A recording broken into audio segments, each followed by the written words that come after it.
listening to the Three Kitchens, a member of the Alberta Podcast Network, locally grounded, community supported. Join your hosts, Heather Dyer, Sarah Somer-Sundram, and Aaron Walker. Hey mamas, what's cooking today? ATB was built to help Alberta businesses. From CEBA applications to lending information, debt consolidation loans, or deferrals. Whatever your business is facing right now, ATB is here to help with expert advice. And with today's economy top of mind in business, stay up to date with the Future of podcast, hosted by ATB's Chief Economist Todd Hirsch. To learn more, visit atb.com.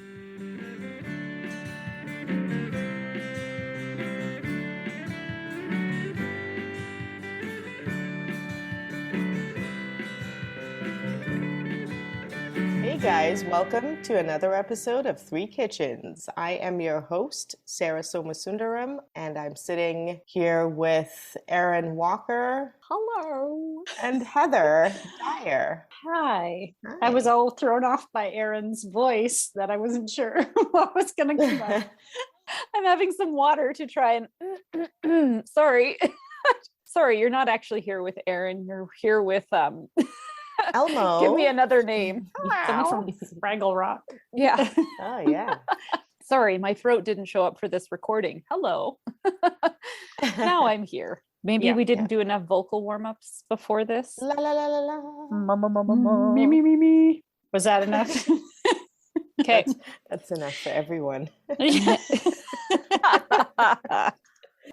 There's YYC Hot Chocolate Festival happening this whole month of February in Calgary, which is really exciting. It gives us a lot of excuses to go out and have sugar. Consume sugar. Yeah, especially in February, which is like the... I think this is kind the of best thing for February. droopy month. Yeah. Yeah, it's a good thing to do in the month of February because it's not a lot of joy.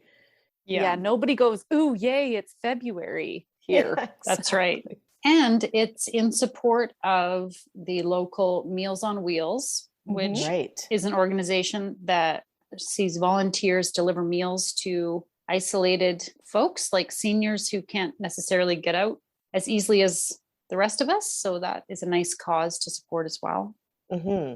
And it's a contest. So you can go try the Yes. hot chocolate, go on the website, vote for your favorites. It's kind of fun too. Yeah, it's interactive. And there are a lot of options, a lot. Yeah. So you've got like anything. There's spirited, there's gluten-free, there's dairy-free. So that Yep. if you scan through, you can meet all your needs and enjoy hot chocolate. Let's just tell you quickly, the website is YYCHotchocolate.com.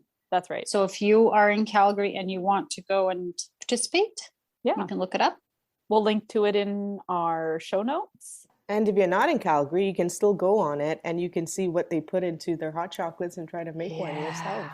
We've tried a couple, right? Let's hear what you guys had. So we went out to El Forno Bakery and Cafe, which is downtown, and they had a s'mores hot chocolate. Marshmallow on this thing was gigantic. And then it was covered with a graham cracker crumble. And the marshmallow itself was nicely toasted to a bit of a crisp on the outside. So I would give the marshmallow a 10 out of 10 because it was a winner. The hot chocolate, it was hot chocolate. There was nothing super spectacular about it, but the marshmallow that went with the hot chocolate was awesome. And I think you guys saw my picture. Yes. It's a beauty. It's gorgeous. Looks pretty. Yeah. Very nice. And what was the other one? Yeah, you said you had two. Oh, that's right. I did have two. So the second one I went for, I stopped on the way home. And so I didn't get the beautiful picture as I did for the first one. I just kind of got a grab and go as I stopped at Lena's Italian Market the other day. It was a incredible hot chocolate. It's called a Cristalli. Yes. Heather, will you give me the rundown on what I consumed? It says, made with real melted chocolate, Cristalli is sweetened with a thick balsamic brown sugar syrup created in the store, topped with fluffy whipped cream and balsamic candied crystals, which is actually what the Cristalli name is from. This was the most decadent. It was such a thick hot chocolate, Mm. the real chocolate melted in there, and then the syrup with it. Mm-hmm. I'm trying to think of, it was not a liquid. It was incredibly thick. Like But hot chocolate, I think originally was Yeah. supposed to be. Yeah, Right? like there was no, Right. it was like drinking Right. melted ice cream. Oh. It was just like so deliciously thick. And these little crystals that they had on with this balsamic, like, wow. So if you're going for the flavor of your hot chocolate and you want all the dairy and all the fat and all the sugar. I am so disappointed they didn't have a dairy-free option because I really wanted to try that. I think they like melted that chocolate though in like a heavy cream. Oh yeah. And just cream on fat, on sugar, on wow. Holy moly. Yeah. That's quite an endorsement for Lena's Italian market. Yeah. If you like something really sweet, really sugary, really chocolatey, and really thick, they did all of it. Yeah. Nice. Right. This is not a casual drink that you sip. This is like a meal in a cup. Actually, dessert in a cup. Yeah. So totally. good. It wasn't just a hot chocolate. I think that's what this should be. Something different. You don't want just like a decent hot chocolate. You want something that's like, wow, I never would have thought of putting that in or on or with. Totally. Hot chocolate. The candies that they had on there, the way that they like melted in your mouth and they were a little bit chewy and hard at the same time. So good. So good. You could like put them in your cheek as you drank and chewed on it. Like it was like a, Nice. you know, like my great grandma used to put a sugar cube in her cheek as Yeah. she drank a her lot tea. Of people. Yeah. I don't know what her dental situation was like. Yeah, no kidding. But a lot she of lived to cultures be do that. 99, so with couldn't have been dentures terrible. probably. Probably with dentures. Well, I went to the Lazy Loaf and Kettle. Where's that? Yeah. It's it is just off Memorial Drive. Just if you'd go kind of just south of the Foothills Hospital down the hill. So we had thought we were going to make this kind of like a little lunch date. So we thought, where could we go to have the hot chocolate with like a sandwich or something? So that's why we chose it. Not necessarily because of what the hot chocolate was, although of course I was looking for something with a dairy-free option. Right. Yes. So the Lazy Loaf and Kettle had the turtle brownie hot chocolate. So it is steamed toffee crunch chocolate milk topped with whipped cream, caramel, and candied pecans. And there's the option of making it with Bailey's Irish cream. So I had it with oat milk. My husband had it the full-on chocolate milk, whipped cream, all the things. We both thought it was just a good hot chocolate. Not amazing. So even with all the full fat and everything, he was like, you know, it's good. It's not amazing. Yeah. Okay. And with the oat milk, I think it lacked flavor. Like it definitely could have been chocolatey-er. Right. The candied pecans on top. I don't know that I love having a nut floating around in my hot chocolate. Like it was just a little, the texture was a little, because it get kind of soft. It's a little, it's not quite right. They don't melt like a different topping would. Right. I was going to say, of course, mine didn't have whipped cream. It actually came with whipped cream and I had to send it back. Like, this is not. Oh, you don't want whipped cream either? It's like, if someone orders dairy-free, they don't want whipped cream. In fact, that's the worst part of it. Cream. Yeah. Offer some coconut whipped cream.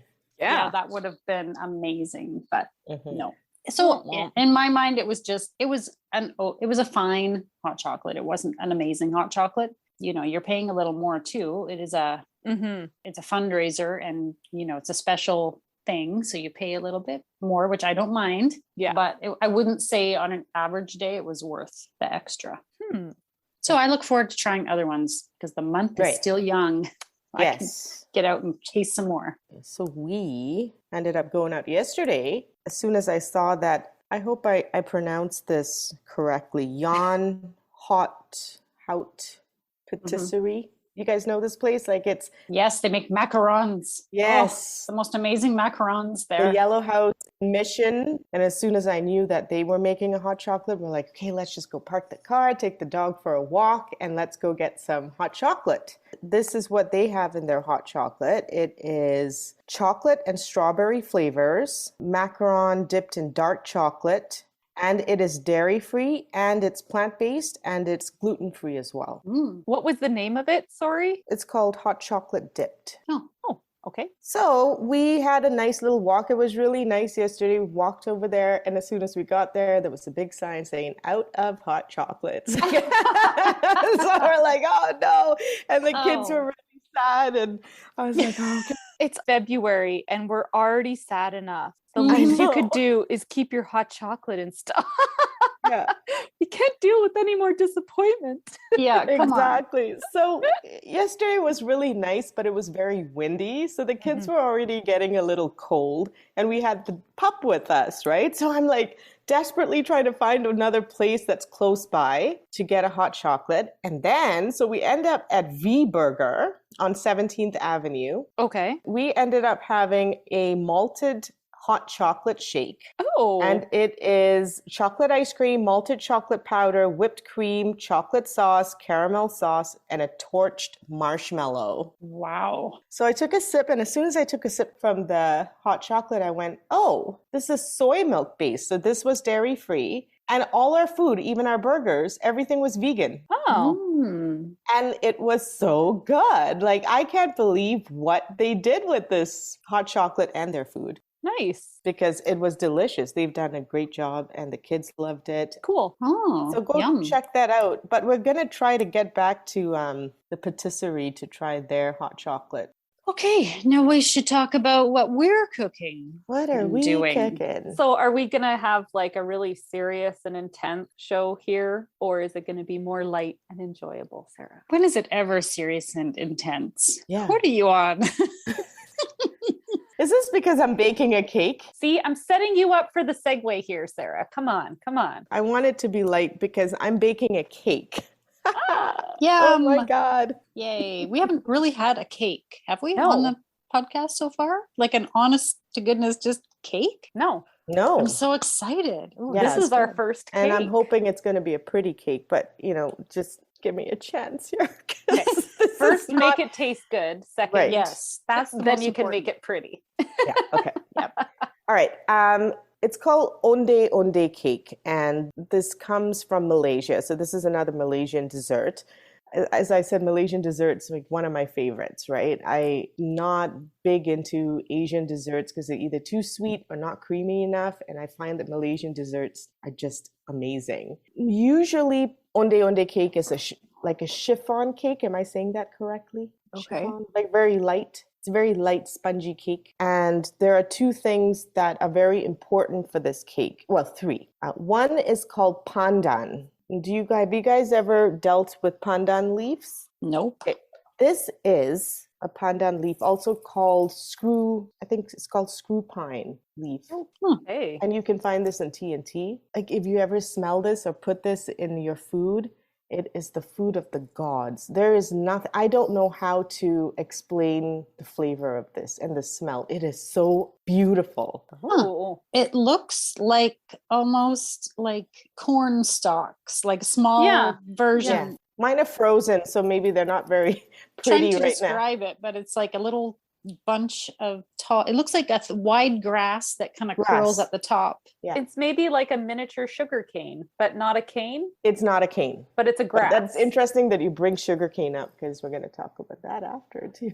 Kind of. That. Oh, this is really interesting. This is going to be in a cake? Yeah. This is going to be the flavor in the cake. Now, Oh. usually in Singapore and Malaysia, you can get pandan essence. I don't think you can get pandan extract at the store. I'm sure you can, but it's usually the essence, the fake stuff. Mm. I'm actually going to make an extract.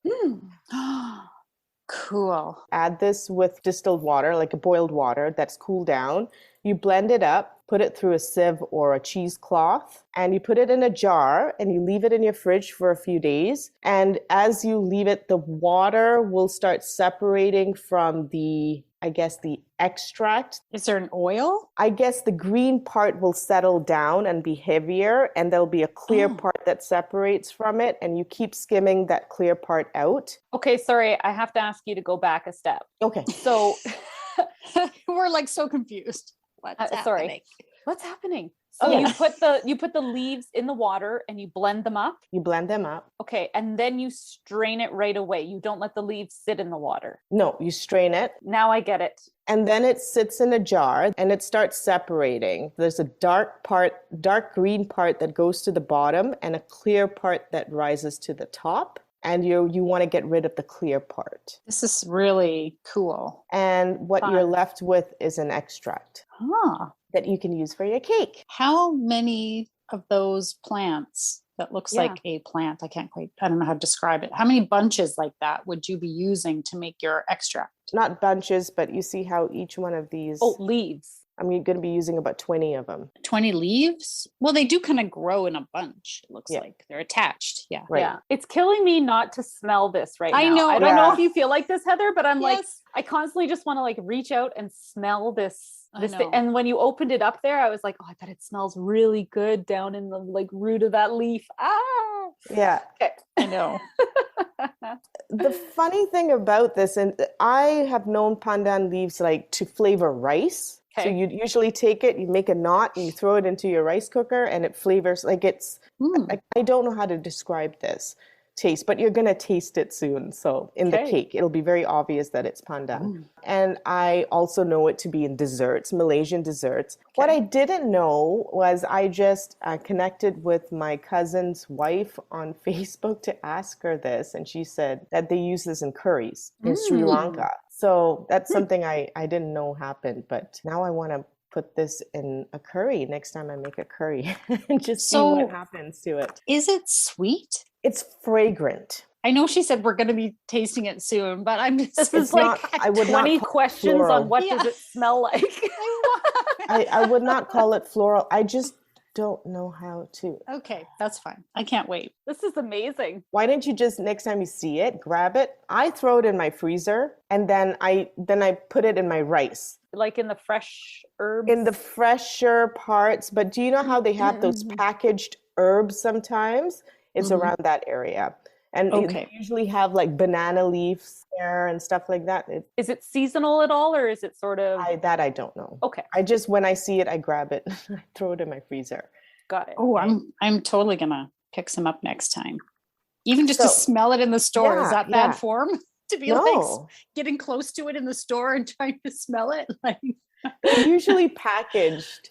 Okay. So right. I can't do that. I'll just buy it. Yeah, I'm going to buy it. It's just a couple of bucks. Last time we were in Singapore, a friend of ours recommended this place called the Malayan Council. And we had just had this big biryani dinner and decided to go to the Malayan Council for dessert. And she said, pick the Ondeh Ondeh Cake as one of your desserts. And I'm so happy she said that because it was the best Ondeh Ondeh Cake I've ever had. It was so good and it was so pretty. And it was served with vanilla ice cream. Oh, look how green. That's so vibrant. Oh, wow. Green, spongy, light cake. Oh. Okay, so in between it is a coconut cream. Yum. Okay, now this is the second thing that you probably have never heard of. But again, you can source it in Calgary. In Malaysian cooking, there is a specific kind of sugar called Gula Melaka, and it is made from palm sugar. So we don't usually have sugar from palm sugar here. We usually have it from beet or sugar cane, right? What they do with this palm sugar is they caramelize it, and they look like, I don't know if you can see it, but they look like cylindrical blocks.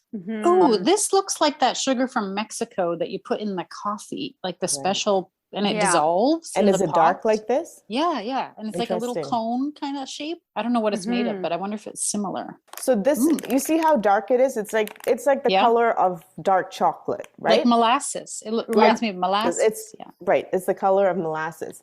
The stuff you can buy in Calgary, and you would have to go to T&T for this, would be the Thai version of this, which will be lighter. It'll still be called the same thing, Gula Melaka, or they call it Gula Jawa something. But it'll be in that section, the Southeast Asian section, and you can buy it. It'll be the color of butterscotch. Mm-hmm. Okay. So it's not as strong tasting as this and not as caramelized as this, but it'll still work for this cake. Okay. Where did you get yours? Singapore, Oh, someone sent it to you? maybe. She's got the inside track. I was gonna say, Sarah's in the know. She knows. She's got the friends. connections. Friends Right. in fancy places. The filling is going to be Gula Melaka, and I'm hoping to keep to the coconut chantilly kind of theme. However, as I was looking up recipes, I came across this beautiful picture, and it is buttercream Ondeh Ondeh Cake with grated coconut. So now I have 3 options. Yum. So you're gonna make 3 cakes? No. Oh. I cannot. There's no way. This vibrant greenness. This Mhm. is Yeah. like bright lime green. And Yeah. is that Wow. all from that extract? That's what the It color is comes from the extract. And I heard that there is another kind of leaf that you can add to it to make it even more vibrant. Like there's Oh. no But That food seems coloring vibrant or... to me. No food coloring. Oh, that's amazing. Mhm. That's That's amazing. incredible. That So is this- quite the color. Yeah, it is.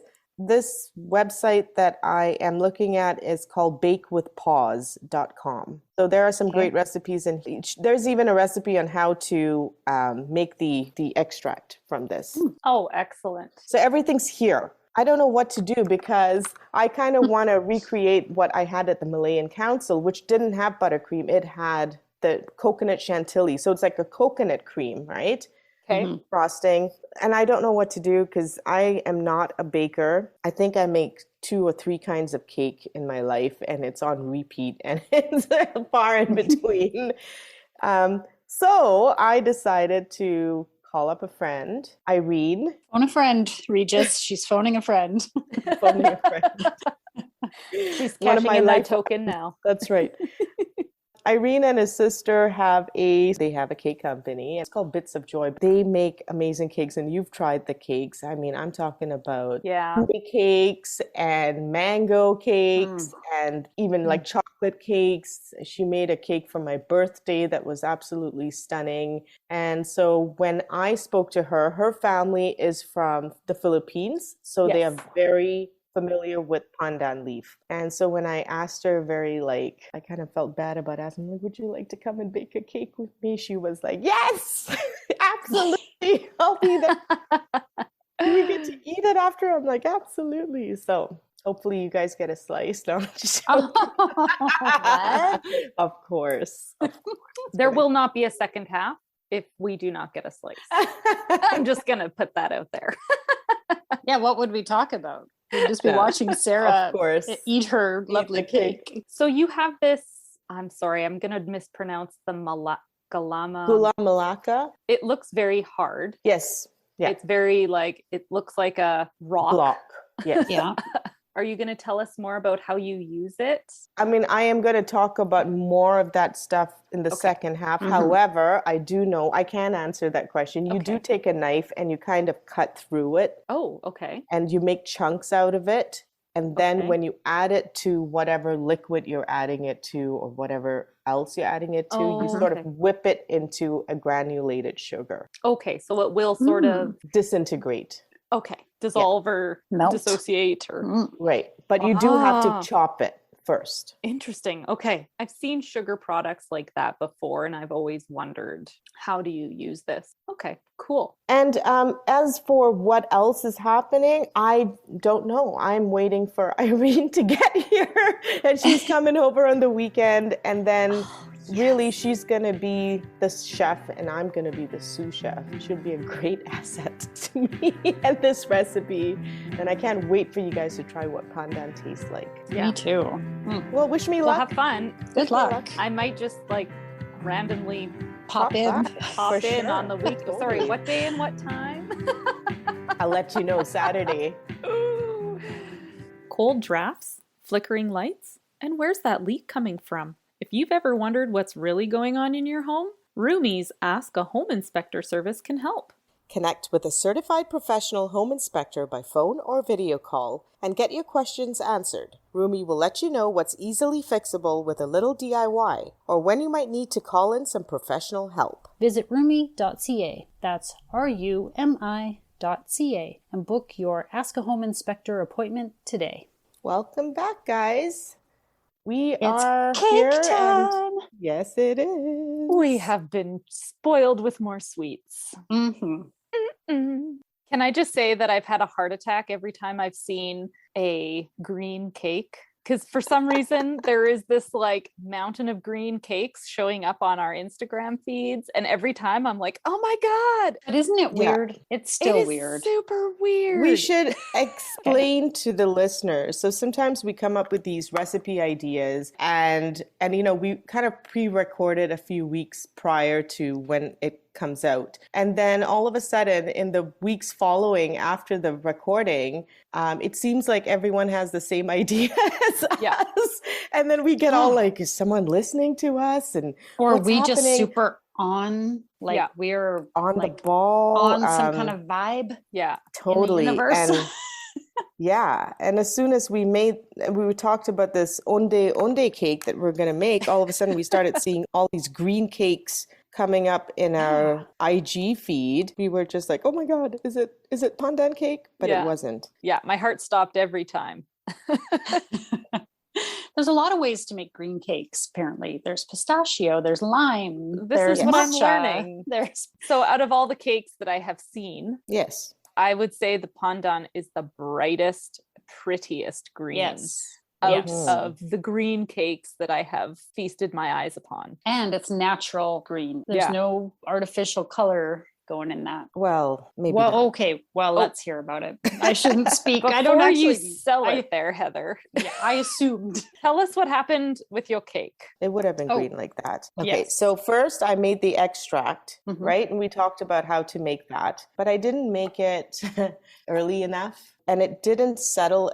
Can you see that green? Yeah. Oh, yeah. Green layer right on the bottom? Okay, that took like quite a long time for it to keep settling, and then you have to keep skimming the top off. And then I looked at the amount, and I was looking at the recipe from bakewithpaws.com, and it seemed like she wanted a lot more of this stuff, that little layer of green stuff in that cake than I had.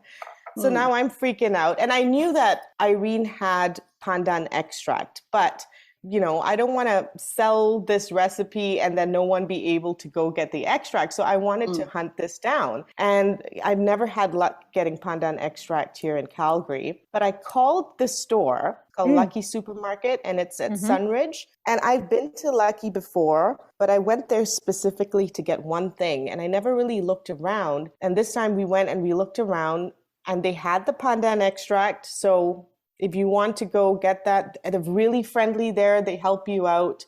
It is not natural flavors. It's artificial. So it's not a extract. It's an essence, I guess. Okay. And I was so happy I got it. I actually had to message a few friends because they've been looking for this stuff too. And the thing about Lucky Superstore, unlike T&T, it's Southeast Asian based. So if you guys are doing a lot of Southeast Asian recipes, that's the place to go to. They've got everything. So I was quite pleased. Okay, so then we went right into the recipe. A friend of mine came over, Irene. Yes. So Irene, as I told you, is a cake maker with her sister, Joy, and their cake company is called Bits of Joy. So we used cake flour and something called double action baking powder. Okay.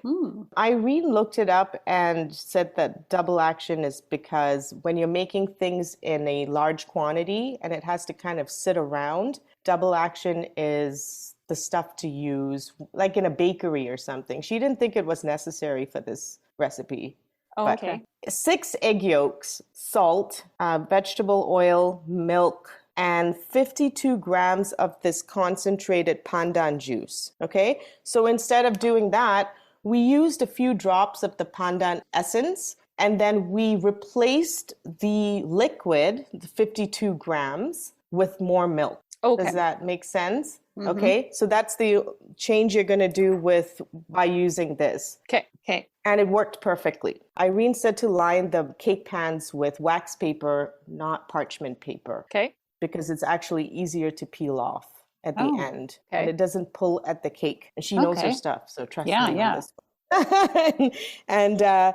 And so we lined 2 6-inch pans. Listen to this. It was 6-inch pans. I'm looking at the 6-inch pans going, this looks a lot smaller than what the picture is on the website. And she's like, yeah, it really does. And then you have to make more of this batter. So you're taking 6 egg whites, castor sugar, and cream of tartar, and you're whipping it up into stiff peaks. And then you're putting the rest of the batter and sort of folding it in. Right. And when we had done that, we realized that the 6-inch pans were way too small. So we used 8-inch pans. Mhm. And then we baked it, and it turned out beautiful. And that wax paper just came off beautifully. So the cake was baked in a water bath. Okay. Oh. And it was like long and slow, and it baked for an hour and 20 minutes at 2 different Oh, wow. temperatures. Oh, Mhm. interesting.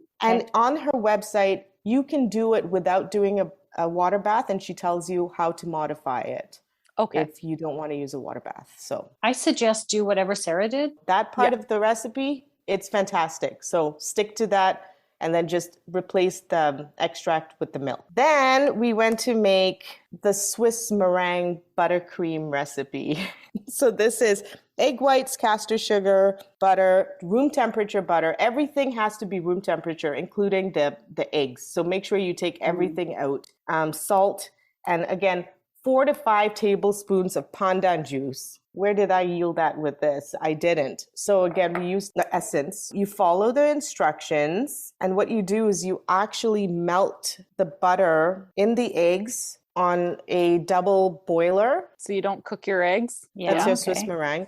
And then you put it into your stand mixer, and you whisk it. And this buttercream started curdling. Oh, no. Oh, shoot. Oh my God, what do we do? What do we do? And Irene, of course, like calm, totally calm. And she's like, hey, let's call my sister. So she called Joy, and Joy's looking at the buttercream through the camera. What we ended up doing was putting it back on the boiler for a Okay. few more minutes. And then we put it back in the stand mixer, and it came together. Hmm. So at this point, I realized how important it was for me to have Irene there, because Yeah. I would have been like, what the I don't know what to do. What is No this? Why is it kidding. curdling? Yeah. The thing with this recipe is that we realized that you need to make more of the buttercream. Oh. And the reason is because we ended up using 8-inch pans. Oh, right. yeah. So all of a sudden, our cake is quite big. So we couldn't pipe it pretty. Like we wanted to make sort of rosette Mhm. buttercream kind of Mm-hmm.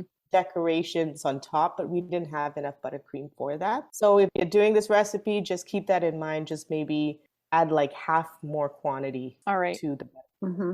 Okay. It comes down to the Gula Melaka, the sugar, right? That goes Mhm. between the layers. Mm-hmm.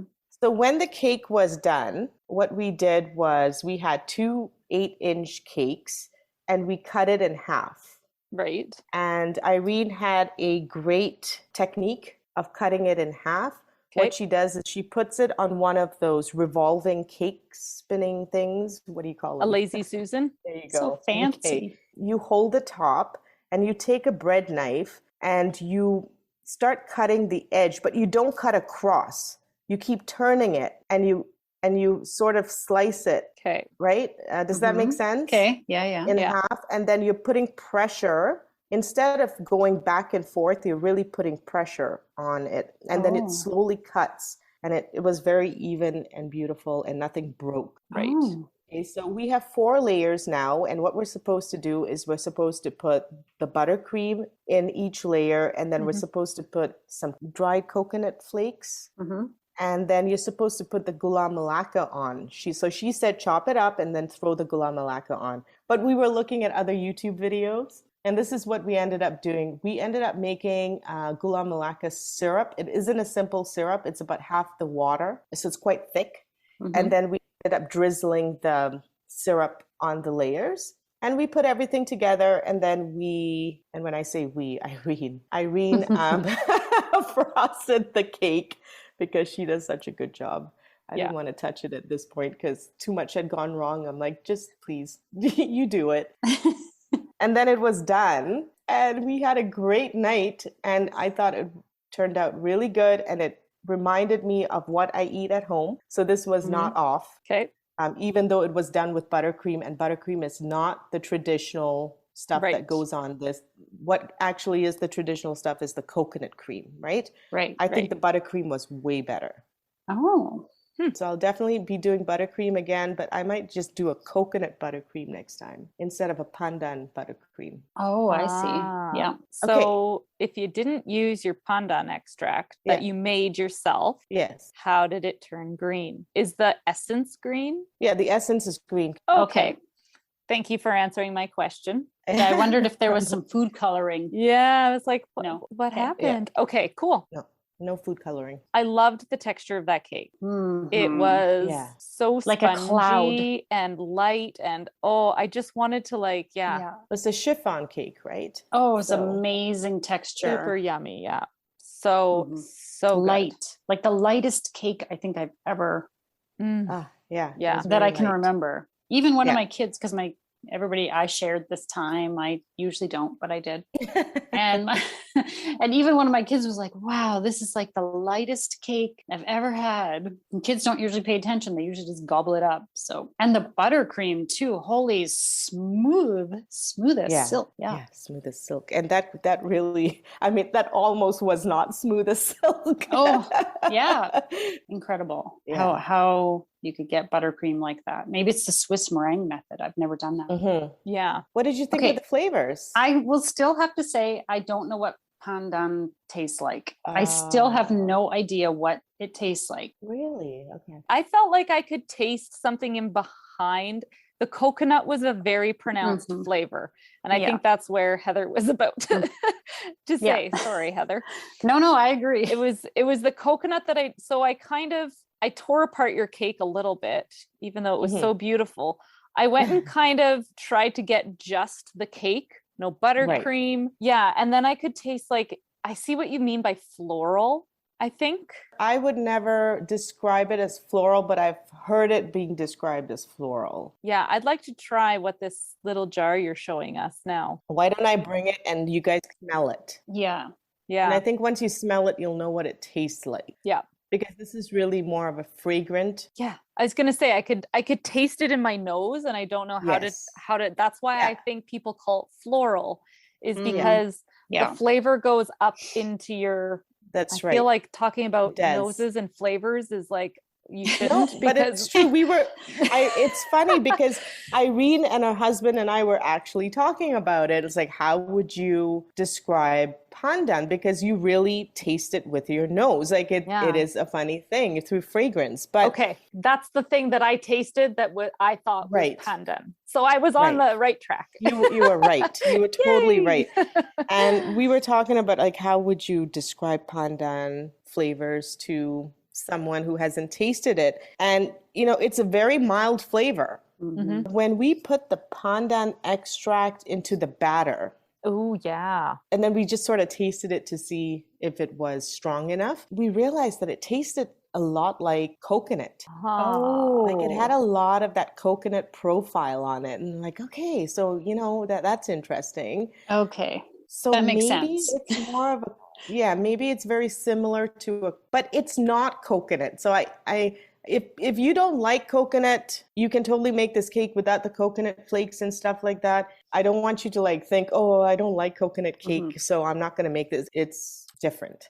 But something about it reminded us of coconut. Yeah, I see what you're saying now like that, because now I'm thinking back to coconut cake and they are similar, but not the same. That's right. Fragrant flavor. Yeah. I was just going to say, even the buttercream, I was looking for the flavor of pandan in the buttercream and I wasn't getting it. I'm a sweet tooth person and this was not sweet enough for me. I felt it was it was the icing wasn't my favorite. No. Oh, okay. Coconut cream would have been amazing. Yeah. Right. Yeah. The icing was not sweet enough. You and me, Heather. Yeah. We're sugarers. Yeah. Right. So you guys can make the icing sweeter for sure. Yeah, I get that. It wasn't meant to be a sweet dessert. No, I get it. it's like maybe what we're thinking of our German desserts. right. We like our right. sugar. Heather and I have a Yeah. serious sweet tooth. Sweet tooth. Yeah. We come by Yeah. it, honestly. We've inherited it. Yeah. I mean, come on, they eat things like sugar pie and butter tarts, and like this is some serious Yeah. sugar.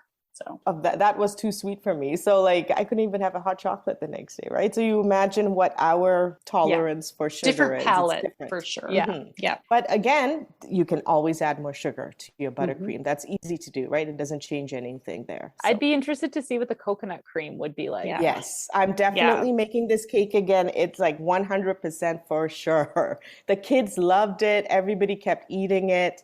It's gone. And you've done the troubleshooting. And so Yes. hopefully the next time is less frazzled. That's right. Like it was such a godsend that Irene was there. So thank you, Irene. Thank you, Joy, for troubleshooting with us. Definitely will be making this cake again, but there's so many different options. So go try it. It's easy to Yeah, do. absolutely try it because Mhm. you will never have a cake this light and fluffy. Yeah. Thanks, for guys. sure. Good job. You tackled the first real cake that we Yeah. baked. And Yeah. holy crap, did you ever make a cake? You did great. You and Irene. Awesome. With an assist from Joy. Nice Yeah. work, ladies. And now for the fine print. We at Three Kitchens gratefully acknowledge we are telling these stories in the traditional territories of the Treaty 7 nations in southern Alberta and the Métis Nation of Alberta, Region 3. We honor the rich tradition of oral storytellers on this land who have come before us. You can find pictures and recipe links on Instagram and Facebook at Three Kitchens Podcast. If you like and subscribe on your podcast player, that helps more people find us.